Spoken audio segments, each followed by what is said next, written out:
Durante décadas, todo han sido palabras bonitas para describir a Chile. El modelo, el ejemplo, el milagro. ¿Se les ocurre alguna otra? En medio de esta América Latina convulsionada, veamos a Chile, nuestro país. Es un verdadero oasis. Eso, excelente. El oasis. Y de repente, cuando ya parecía que no quedaban más palabras de adulación en el diccionario... Estamos en guerra contra un enemigo poderoso. ¿Qué dijo? ¿Guerra? ¿Guerra?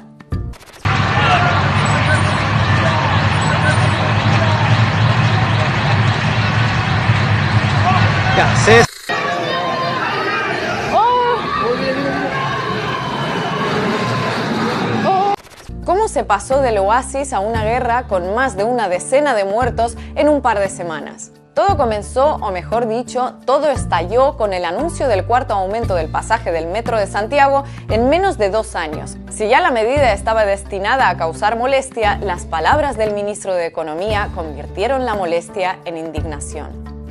Se ha abierto un espacio para que quien madrugue puede ser ayudado a través de una tarifa más baja.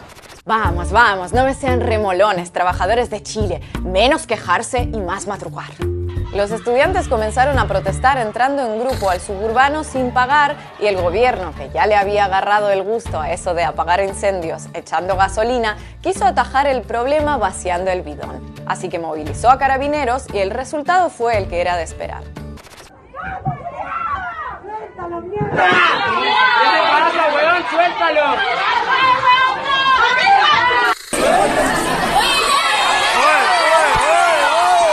Para cuando Piñera anunció que dejaría sin efecto el aumento tarifario, las protestas iban mucho más allá del precio del transporte y se multiplicaban por todo el país, desde masivas movilizaciones pacíficas hasta saqueos y explosiones de gran violencia. Una violencia en la que se han centrado medios y buena parte de la clase política para evitar abordar los motivos de las protestas. Incrédulos ante lo que ocurre, prefieren meter a todos los manifestantes en el paquete de los vándalos justamente reprimidos por carabineros y ejército. El 69% de los encuestados dice que el principal desafío que tiene el gobierno es enfrentar con firmeza la violencia e inseguridad que se vive en las calles. ¿Por qué está haciendo la fila? Porque es su descontento. Eso lo sabe todo el mundo.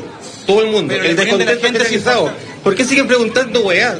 Me alegra que estén primera vez mostrando parte de la parte buena, pero la parte pacífica no la muestra nadie, es súper triste. Ojalá que pudieran mostrar también esto, no solamente cuando somos todos rubios. Estamos absolutamente sobrepasados, es como una invasión extranjera, alienígena, no sé cómo se dice, y vamos a tener que disminuir nuestros privilegios y compartir con los demás. Estos grupos que son violentistas, que son grupos delincuentes, que es una delincuencia pura y clara. Nuestro modelo es bueno, nuestro modelo es bello, todo esto es cosa de delincuentes organizados, no hay otra explicación. Pero resulta que la hay. Quienes hoy protestan en las calles de Chile repiten que el estallido no se produjo por el aumento de 30 pesos en el pasaje del metro, sino por 30 años de recortes en salud, educación, pensiones, etc. Una forma de expresar la frustración de vivir en uno de los países con mayor PIB per cápita de América Latina, pero con salarios similares a los de Paraguay y precios equiparables a los de España. Un país donde el 30% de los ingresos van a parar a manos del 1% de su población, lo que sitúa a Chile entre los 15 países más desiguales del mundo. El único país de América Latina que todavía se rige por una constitución creada y aplicada durante años por una dictadura militar. El único país del mundo donde el acceso al agua, reconocido por la ONU como un derecho humano, está en manos de privados. Donde el endeudamiento de los ciudadanos para llegar a fin de mes alcanza el 48% del PIB. Entre ellos, miles de estudiantes universitarios que deben acudir a préstamos bancarios para pagar sus matrículas.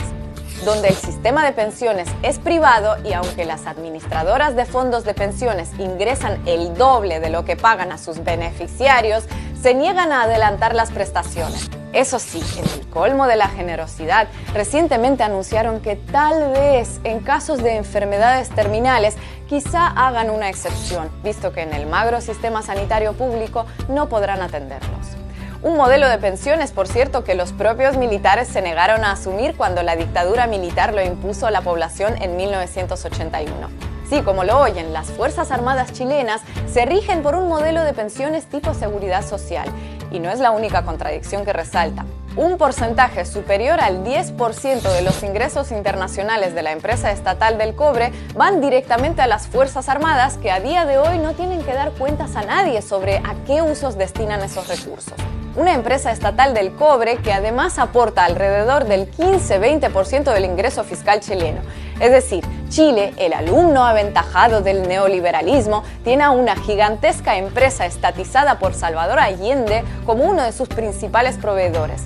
¿Quién lo hubiera dicho? Durante las décadas en las que se impuso el milagro, los garantes de que no hubiera revueltas de chilenos exigiendo la nacionalización de sectores claves de la economía o un sistema de seguridad social eran unas fuerzas armadas cuyos miembros gozaban de un seguro social y que estaban financiadas por una empresa estatal. Paradójico, se queda corto. Muy corto. Por todo esto es que verán bastantes noticias sobre lo que ocurre en Chile, pero pocos, muy pocos intentos sinceros por explicarlo. Porque indagar en sus causas inevitablemente desemboca en poner en cuestión el modelo que se ha vendido como la quinta esencia de la estabilidad política y social en Latinoamérica. De modo que para entender cómo se pasó del oasis a la guerra en pocos días, primero hay que empezar a dejar de creer que fue cuestión de días. Y segundo, que ese oasis existía realmente.